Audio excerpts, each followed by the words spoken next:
So students, আমি এটা question number 6 to কৰো হা so কি দি আছে আমি চাই লও the diagonal of a rectangular field is 60 meters more than the shorter side if the longer side is 30 meters more than the shorter side find the sides of the field ঠিক আছে first of আমি rectangle এটা আমি draw কৰিলো তেতিয়া আমি ধুনিয়াকে বুজি পাম আমাৰ যেটো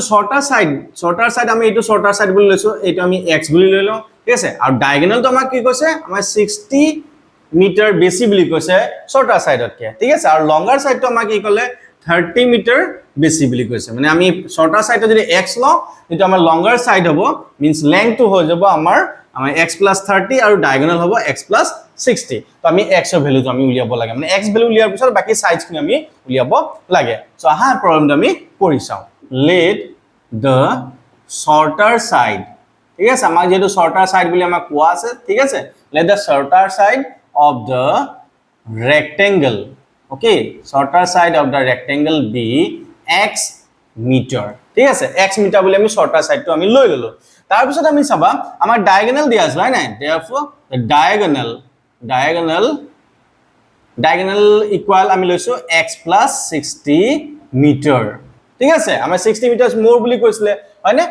and longer side to আমাৰ x plus 30 meter বেছি বুলি কৈছিলে বুজি পালা নে সো আমাৰ যিখিনি দিয়া আছে আমি ধুনিয়াকে লিখি ললো তো এতিয়া চাবা তোমালোকে আমি ইয়াক কেনেকে উলিয়াম আমি জানো যে rectangle means all the angles are 90 degree so আমি ইয়াত যদি চাও এই ABC এই ট্রায়াঙ্গল তো এটা রাইট অ্যাঙ্গেল ট্রায়াঙ্গল হৈ গল হয় না সো রাইট অ্যাঙ্গেল ট্রায়াঙ্গল আমি কি কৰিব পাৰো পাইথাগোৰাছ থিওৰাম আমি ইউজ কৰিব পাৰিম ঠিক আছে সো ডিয়াৰ স্টুডেন্টস এতিয়া আমি কি কৰিম যেটো আমি ট্ৰায়াঙ্গল পালো ABC এটো আমাৰ কি গল ৰাইট অ্যাঙ্গেল ট্ৰায়াঙ্গল হৈ গল হয় না সো ৰাইট অ্যাঙ্গেল ট্ৰায়াঙ্গলত আমি কি কৰিব পাৰিম পাইথাগোৰাছ থিওৰাম আমি ইউজ কৰিব পাৰিম ঠিক আছে সো পাইথাগোৰাছ থিওৰামটো আমাৰ কি আছিল যেটো আমাৰ হাইপোটেনিউজ AC টো আমি যদি হাইপোটেনিউজ বুলি লৈ লওঁ তেতিয়া হাইপোটেনিউজ square equals to sum of square of the other two sides বুলি আমি লিখিব পাৰো আমি কি লিখিম now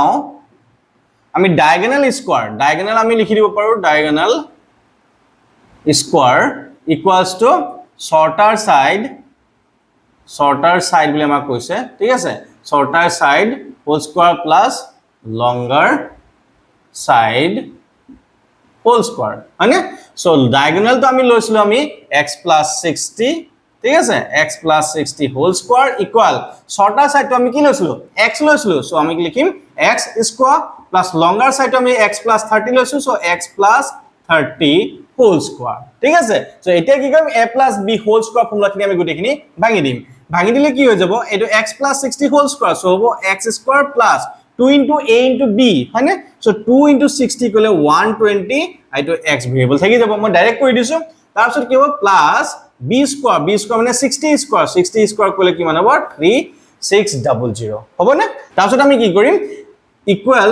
x square plus ইয়াতে a plus b whole square formula ভাঙি দিও এটো হ'ব x square plus 2 into a into b means 2 into x into 30 2 into 30 কলে 60 হৈ যাব x তোমাৰ থাকি যাব হয় না তাৰপিছত চাবা প্লাস b square আছিল তো 30 square কলে কিমান হ'ব 900 হ'ব না তাৰপিছত চাম আমি এখিনি আমি গুটেইখিনি আমি লেফট সাইডে লৈ আনো ঠিক আছে গুটেইখিনি আমি যদি লেফট সাইডে লৈ আনো এটো সব এটা x স্কয়ার ক্যান্সেল হৈ যাব যদি x স্কয়ার আছে প্লাস x স্কয়ার আছে এফালে লইলা কি যাব মাইনাস x স্কয়ার ঠিক আছে তারপর এফালে প্লাস 120x এফালে মাইনাস 60x কারণ এফালে প্লাস আছিল ঠিক আছে এটা আমাৰ প্লাস 3600 আছে এফালে প্লাস 900 আছে এফালে লইলে মাইনাস 900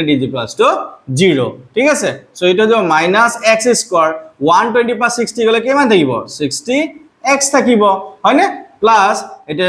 3600 পা 900 যদি গুছি যায় কিমান হ'ব 2700 that is equals to 0 বুজি পালা নে এতিয়া কি কৰিম এই মাইনাস আছে x স্কয়াৰ কোএফিশিয়েন্ট তো সো আমি কি কৰিম গুটেখিনি ডিভাইড কৰি দিম বা মাল্টিপ্লাই কৰি দিম so x square minus 60x minus 2700 is equals to 0 ঠিক আছে এটা ডাঙৰ নাম্বাৰ হৈ গল তো আমি চাও যদি পাৰো আমি ফ্যাক্টৰাইজেশন মেথডৰে কৰিম আৰু নহলে বাকি যিখিনি আমাৰ কোয়াড্ৰেটিক ফৰ্মুলা বা আমাৰ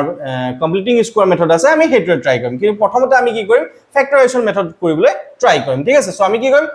x স্কয়াৰ কোএফিশিয়েন্ট 1 আছে সো 1 ৰ লগত 2700 মাল্টিপ্লাই কৰিলে তো আমি 2700 এ পাম সো আমি এটা কি কৰিম ইয়াক আমি অকন ব্ৰেক কৰি চাও ভাঙি চাও প্ৰাইম ফ্যাক্টৰাইজ কৰি চাও ঠিক আছে সো 2700 আছে ঠিক আছে ইয়াক 2 ৰে কৰিলে কি হৈ যাব 2 1 jar 2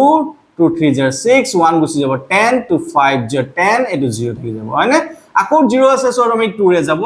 2 6 জ 12 1 carry 2 7 জ 14 1 carry 2 5 জ 10 ওকে নেক্সট আমি কি হৈ যাব পাৰ 3 যাব নিক আমি চেক কৰি ল সো এটো আমাৰ কি হৈ যাব 3 যাব ঠিক আছে 3 গলে 3 2 জ 6 3 2 জ 6 1 carry 3 5 জ 15 ঠিক আছে আকৌ কি হৈ যাব 4 plus 5 9 আকৌ 3 যাব 3 3 7 জ 21 1 carry 3 5 জ আকৌ 3 যাব 3 25 তাৰপিছত হ'ব 5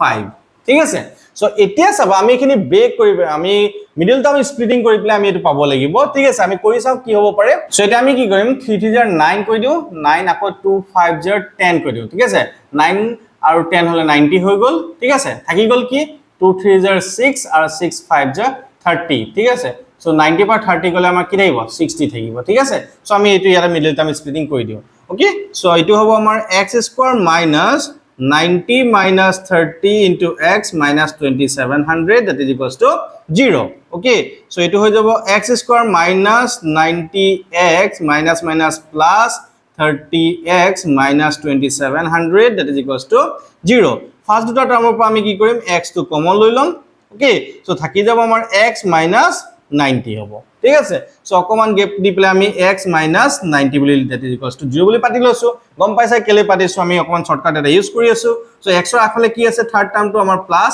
30 আছে ঠিক আছে প্লাস 30 পাইছো সো প্লাস 30 into x ল plus 30x plus minus minus 30 into 90 গলে 39 27 দুটা 0 আছে 2700 দুনেকে মিলি গল তাৰপিছত আমি কি কৰিম এখিনি আমি